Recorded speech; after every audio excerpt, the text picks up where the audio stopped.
नमस्कार मित्रमैत्रिणींनो, जर तुम्हाला आपल्या चॅनलवरच्या कथा आवडत असतील तर लाईक करत जात जा आणि चॅनलला सबस्क्राईब करून बाजूची घंटी दाबा आणि ऑलवर सेट करा.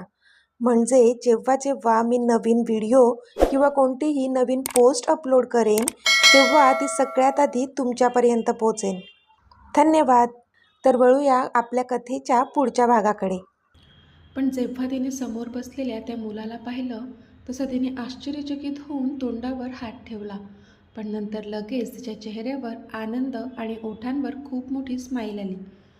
तशी त्या मुलाच्या पण ओठांवर स्माईल आली आणि तो मुलगा पण उठून तिच्या समोर येऊन उभा राहिला. ओळखलं मला? त्याने हसून तिला विचारलं. पण तिने मात्र पुढे होऊन त्याला मिठी मारली. ऑफकोर्स ओळखलं मी. Rahul. How can I forget you stupid. I can never forget you. ती त्याच्या मिठीतच बोलली तशी त्याने पण तिच्या भोवतीची मिठी घट्ट केली. पण इथे रॉनी मात्र समोरच्या त्या दोघांना एकमेकांच्या मिठीत पाहून स्तब्ध झाला होता. आता पुढे. प्रिन्सेस, कसं वाटलं सरप्राईज? अमितने हसून विचारलं तशी आरू राहुलच्या मिठीतून बाहेर आली आणि तिने जाऊन हसतच अमितला मिठी मारली. Bro, you are just awesome. Thank you thank you thank you thank you so much. I can't express my feelings right now. ती अमितला पिलगूनच बोलली. तसे अमितने समाधानाने डोळे मिटले. तिच्या शब्दांतून ओसरणारा तो आनंद पाहू शकत होता तो. आणि तिला आनंदी पाहून आता तो पण भलताच खुश झाला होता. म्हणजे आपण तिच्यासाठी जो काही विचार केलाय तो अगदी योग्य आहे ह्याची त्याला आता जाणीव होत होती. प्रिन्सेस, जा राहुलला आपलं घर दाखव, अमित बोलला, जेणेकरून त्या दोघांना एकत्र टाईम स्पेंड करता येईल. येस ऑफकोर्स, चल राहुल. आरू एक्सायटेड होत बोलली आणि त्याचा हात पकडून त्याला तिथून घेऊन गेली. रॉनी तिथेच उभा होता, पण जाताना तिने एकदाही रॉनीकडे पाहिलं नाही. ती तिच्याच धुंदीत तिथून निघून गेली. पण तिच्या अशा वागण्याने रॉनी मात्र खूप अस्वस्थ झाला होता. आरूला राहुलसोबत इतकं खुश पाहून अमितच्या चेहऱ्यावर स्मित होतं, पण जानूच्या चेहऱ्यावर मात्र आश्चर्य पसरलं होतं. तिने समोर उभ्या असलेल्या रॉनीकडे पाहिलं तर तिला तो देखील शॉक झालेलाच दिसला. पण जेव्हा तिने निरखून पाहिलं तेव्हा मात्र तिला त्याच्या डोळ्यात हलकंसं पाणी तरळलेलं दिसलं आणि तिला त्याला तसं पाहून वाईटच वाटलं. आणि लगेचच ती रॉनी जिथे उभा होता तिथे गेली. Ronnie sir, are you okay? तिने त्याच्या थोडं जवळ जाऊन हळूच विचारलं. तसे रॉनीने ओल्या झालेल्या डोळ्यांच्या कडा पुसल्या आणि ओठांवर जबरदस्तीची स्माईल आणली. Yes, I am all right ma'am. तो कसंबसं हसून बोलला. पण त्यामागचं त्याच्या हृदयात असणारं दुःख जानू समजू शकत होती. It's okay sir. राहुल आरूचा जुना फ्रेंड असेल कदाचित. ती रॉनीला दिलासा देत बोलली, कारण तिला देखील ह्याबद्दल काहीच माहीत नव्हतं. तिच्या मीतने तिला देखील काहीच सांगितलं नव्हतं. रॉनीने फक्त हुंकार भरली. त्याला पण कळत होतं की राहुल आरूचा जुना मित्र असावा, पण तो तरी काय करणार. त्याचं मन मात्र तिला असं दुसऱ्या कोणाच्या मिठीत पाहू शकत नव्हतं. सो, ही आहे माझी रूम. आरू राहुलला तिच्या रूममध्ये घेऊन आली होती. आराध्या, तू तर तुझी रूम मला अशी दाखवत आहेस जसं काही मी पहिल्यांदाच तुझी रूम पाहतोय. तुला आठवतं ना, आपण तासनतास ह्या तुझ्या रूममध्ये स्टडी करायचो? तो बोलला. ऑफकोर्स आठवतं यार. खूप छान दिवस होते ते. I miss that golden days. ती डोळे पुसत बोलली. कदाचित तिला जुने दिवस आठवले असतील. Same here dear. And don't cry, okay? तो तिच्या डोळ्यातले अश्रू पुसत बोलला. तशी ती शांत झाली. असो, तू सांग, कसं वाटलं आमचं घर? तिने विचारलं. खूप छान आहे, तो बोलला. त्यावर हसली ती. थँक्यू, ती हसून बोलली. तू सुद्धा खूप छान आहेस. तो बोलला तसं तिने त्याच्याकडे एक कटाक्ष टाकला. मग काय, मी तर छानच आहे, ती बोलली. त्यावर आता तो हसला. तू अजिबात नाही बदललीस आराध्या, जशी होती तशीच आहेस अजून, तो बोलला. पण आत्ता मात्र तिचे डोळे पुन्हा पाणावले. हे काय झालं? पुन्हा तुझ्या डोळ्यात पाणी का? त्याने काळजीने विचारलं. तशी तिने नाहीमध्ये मान हलवली. सांग ना यार, का रडतेस? तो बोलला. राहुल, तू म्हणतोयस की मी नाही बदलले, पण खरं तर मी बदलली आहे, ती नाक वर ओढत बोलली. नाही आराध्या, तू नाही. तो बोलतच होता की तिने त्याचा हात पकडला आणि त्याला घेऊन बरोबर आरशासमोर उभी राहिली ती. राहुल, माझा चेहरा बदलला आहे. माझी आयडेंटिटीच बदलली आहे रे, ती नाराज होत बोलली. पण त्याने मात्र तिला स्वतःजवळ वळवलं आणि तिचा चेहरा स्वतःच्या ओंजळीमध्ये पकडला. श्श, काहीच बदललं नाही आहे, ओके? तो बोलला तसं तिने नजर वर करून त्याच्याकडे पाहिलं. आणि एक सांगू का? त्याने विचारलं. काय? ती बोलली. आता तू खूप छान दिसतेस, नाहीतर आधी कशी दिसायचीस?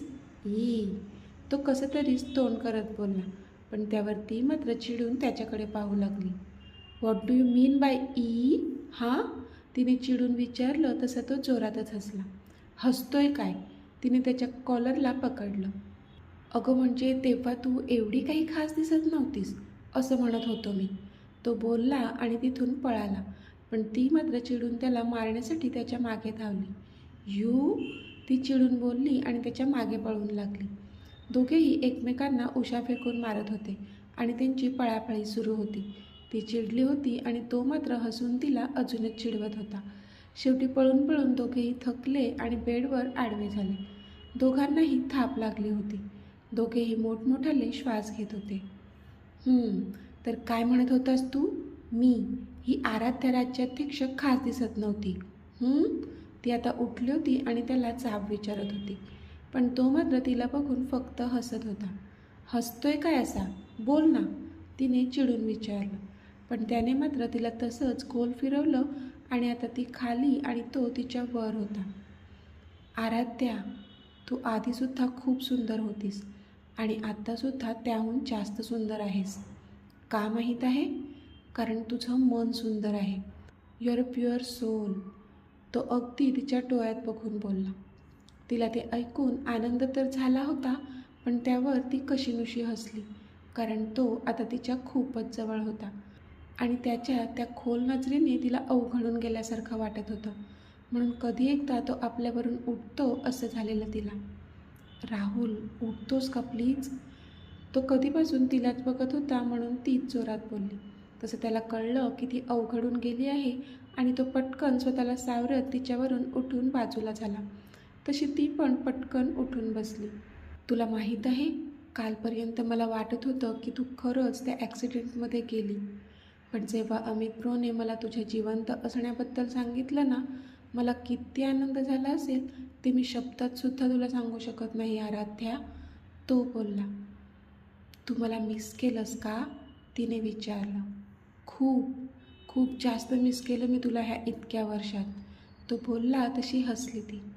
चला, म्हणजे माझा बेस्ट फ्रेंड मला विसरला नाहीस तर. I am so much glad, ती बोलली. तुला कसा विसरू शकत होतो मी, तो बोलला. तशी ती त्याच्याकडे पाहू लागली. तू मिस केलंस का मला, त्याने विचारलं. मी तर स्वतःलाच विसरले होते, ती खाली मान घालून बोलली. हे, डोंट बी अपसेट नाव. सोड, आपण दुसरं बोलूया, तो बोलला. आणि मग पुन्हा ते दोघे त्यांच्या जुन्या आठवणींमध्ये रमले. मॅम, मला वाटते बॉस बिझी आहेत, तर मग मी निघू का आता, रॉनीने जानूला विचारलं. तिला कळत होतं रॉनीला वाईट वाटले, म्हणून तो इथून जाण्याच्या गोष्टी करतोय. थोडा वेळ थांबा सर, ह्यांचं काही काम असेल तर प्लीज, जानू बोलली. तिला पण अमितचा पुढचा प्लॅन माहीत नव्हता, म्हणून ती पण रॉनीला जा असं म्हणू शकत नव्हती. Okay ma'am, no issue, Ronnie पण केविलवाणा चेहरा करून बोलला. त्याला जानूची ऑर्डर फॉलो करावी लागणारच होती. जानूला पण वाईट वाटत होतं, पण ती काहीच करू शकत नव्हती.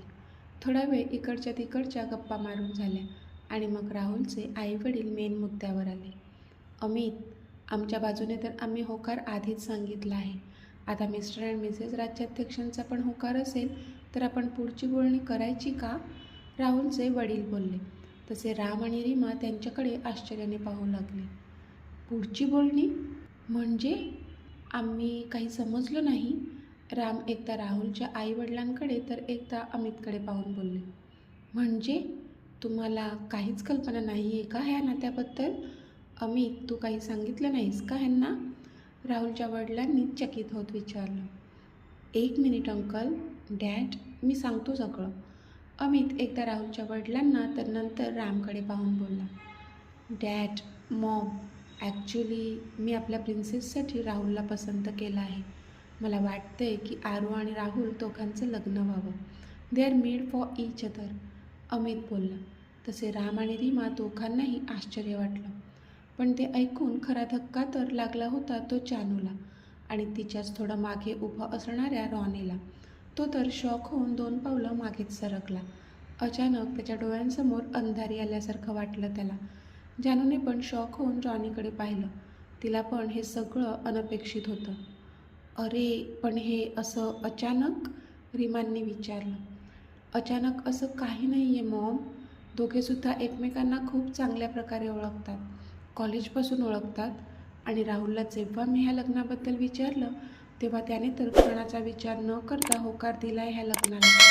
त्याला आरूचा भूतकाळ माहीत आहे, तरीसुद्धा त्याला काहीच प्रॉब्लेम नाही आहे. त्याला पण आपली आरू जशी आधी आवडत होती तशीच आत्ताही आवडते. अजून आपल्याला काय हवं आहे? राहुल आरूला खूप सुखात ठेवेल. माझ्या मनात जसं होतं तसाच्या तसा मुलगा आहे राहुल. आपली आरू खूप खुश राहील.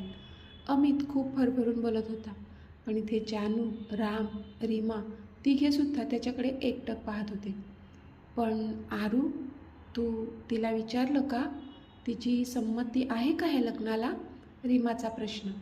त्यावर अमित मात्र ओठांच्या कोपऱ्यात हसला. मीत, तुम्ही हसताय काय? सांगा ना, तुम्ही आरूला विचारलंय का? काय म्हणणं आहे तिचं ह्यावर? आता जानूने अगदी अधीर होऊन विचारलं. तसं समोर उभा असणाऱ्या रॉनीने पण धडधडत्या हृदयाने कान अमित काय बोलतो ह्यावर टवकारले.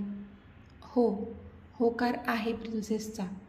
अमित बोलला तसं जानूने शॉक होऊन तोंडावर हात ठेवला. आणि रॉनी? त्याचा तर त्याच्या शरीरातून प्राण तेवढा बाहेर यायचा बाकी राहिला होता. एवढा शॉक झाला होता तो. थोड्या वेळासाठी त्याला स्वतःच्या कानांवर विश्वासच बसला नाही जे त्याने ऐकलं होतं. तो शॉक होऊन मागे सरकला. तसं एका खांबाचा आधार घेऊन त्याने स्वतःला सावरलं. पण मनात मात्र वादळ उठलं होतं आणि डोळ्यात अश्रू. त्याला आता हे सगळं असह्य झालं आणि तो तडक तिथून उठून बाहेर गेला. तिथे तो अजिबातच थांबू शकत नव्हता. काय? खरंच? आरूचा होकार आहे का ह्या लग्नाला? जानूला अजूनही विश्वास बसत नव्हता म्हणून तिने पुन्हा विचारलं. हां, म्हणजे तसा डायरेक्ट होकार नाही आहे, पण तिचा होकारच असणार ह्या लग्नाला. मला माहीत आहे. मी माझ्या प्रिन्सेसला ओळखतो. अमित बोलला तसं जानूने छातीवर हात ठेवून हुश्य केलं. थोड्या वेळासाठी तिला खरंच वाटलं होतं की आरूचा ह्या लग्नाला होकार आहे म्हणून. मीत, मला वाटतंय की आपण आधी आरूला विचारलं पाहिजे, जानू बोलली. हो अमित, आम्हाला पण तसंच वाटतंय की आधी आराध्याला पण विचारायला हवं. मगच आपण पुढची बोलणी करू. आफ्टर ऑल, आयुष्य त्या दोघांना सोबत काढायचं आहे, तर त्या दोघांची मंजुरी हवीच. राहुलचा तर होकार आहेच.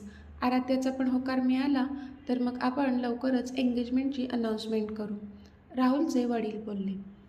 हो, बरोबर बोललात तुम्ही. आम्ही आधी आरूला पण विचारतो आणि मग आपण पुढची बोलणी करूयात. काय अमित? रीमा बोलल्या. त्यावर अमितने होकारार्थी मान हलवली. ठीक आहे, मला माहीत आहे आरूच्या ह्या लग्नाला होकारच असेल, पण तरी मी तिला पर्सनली विचारूनच सगळं ठरवेल. अमित बोलला तशी राहुलच्या वडिलांनी आणि आईने पण होमध्ये मान हलवली. काय पर्सनली विचारणार आहेस ब्रो? समोरून आरू चालत आली आणि तिने विचारलं. तसं अमितने तिच्याकडे पाहिलं. अरे, आलात तुम्ही? दाखवलं का आपलं घर राहुलला? त्याने विषय बदलत विचारलं तशी तिने होमध्ये मान हलवली. काय राहुल, आवडलं का आमचं घर? अमितने विचारलं. हो ब्रो, खूप आवडलं. छान आहे घर तुमचं, राहुल बोलला. पण इथे आरूची नजर मात्र चौफेर फिरत होती आणि रॉनीला शोधत होती. पण तो होता की तिला कुठेच दिसत नव्हता. कसा दिसणार होता? तो तर निघून गेला होता. चला, जेवणाची तयारी झाली आहे, जानूने सांगितलं. तसे सगळेजण जेवणाच्या टेबलकडे गेले. आता सगळेजण जेवत होते, पण आरूचं मात्र जेवणात पण लक्ष लागत नव्हतं. कारण रॉनी का इतक्या लवकर निघून गेला हे तिला कळत नव्हतं. त्याने आपल्याला सांगणं तर दूर, एक साधा मेसेज देखील केला नव्हता. म्हणून ती अजूनच दुःखी झाली होती. सगळ्यांची जेवणं झाली तसे राहुल आणि त्याची फॅमिली सगळ्यांचा निरोप घेऊन तिथून निघून गेले. जसे सगळे निघून गेले, आरू धावतच तिच्या बेडरूममध्ये गेली आणि तिने रॉनीला कॉल लावला. आज तिचा बेस्ट फ्रेंड तिला इतक्या वर्षांनंतर भेटला होता. तिला रॉनीला सांगायचं होतं त्याच्याबद्दल. रिंग जात होती पण तो कॉल घेत नव्हता. हे रॉनीनं काय झालंय? कॉल का नाही घेत ते माझा? ती त्रासिक होत स्वतःशीच बोलली. असू दे, मिस कॉल बघून करतील ते कॉल. ती पुन्हा स्वतःशीच बोलली. पण बराच वेळ होऊनही त्याचा कॉल काही आलाच नाही. म्हणून तिने पुन्हा त्याला कॉल केला. पण हे काय, तो तर कॉल घेतच नव्हता तिचा. रॉनी, कुठे आहात तुम्ही? Please pick up the phone dear. ती त्याचा नंबर डायल करत बोलली. पण तो काही कॉल घेत नव्हताच. तशी ती नाराजच झाली. तिने आत्तापर्यंत बऱ्याच वेळा त्याला कॉल लावला होता, पण तो कॉल काही घेतच नव्हता. सहसा असं होत नव्हतं, कारण आता तर तो ऑफिसमध्ये पण नव्हता, घरीच असणार होता. त्याचा फोन कधीच सायलेंट नसतो, माहीत होतं तिला. मग का कॉल घेत नाही येतो? तिला काही कळत नव्हतं. तिला तर आता रडूच कोसळलं. हाय रॉनी, काय झालं आहे? तुम्ही कॉल का नाही घेत आहात? प्लीज कॉल घ्या ना माझा. प्लीज, मला बोलायचं आहे तुमच्याशी. Please Ronnie, please. तुमच्याशी बोलल्याशिवाय मला झोप येणार नाही रॉनी. रिप्लाय द्या ना. रॉनी, प्लीज बोला ना. तुम्ही नाही बोललात तर मी कधीच बोलणार नाही तुमच्याशी. एकदा कॉल घ्या ना माझा. रॉनी. तिने अगणित मेसेजेस केले होते त्याला, पण ते तो रीडसुद्धा करत नव्हता. त्याचा कोणताच रिप्लाय येत नव्हता त्यावर, ज्यामुळे ती अजूनच दुःखी झाली होती. तिला कळतच नव्हतं नक्की काय झालंय. शेवटी रडून रडून थकून गेली ती आणि थकल्यामुळे तिला तिकडेच झोप लागली. इकडे रॉनी मात्र बेडवर पडून होता आणि एकटक वरच्या छताकडे पाहत होता. डोळ्यातून अश्रूची धार लागली होती ती वेगळी. असं कसं करू शकते ती? तिने त्या मुलासोबत लग्नाला होकार दिला, पण का? मग मी? माझं काय? माझ्यासोबतचं तिचं नातं काय होतं? टाईमपास? बरोबर आहे, श्रीमंत माणसांचं असंच तर असतं. तिला पण तिच्या बरोबरीचं स्थळ योग्य वाटलं असेल.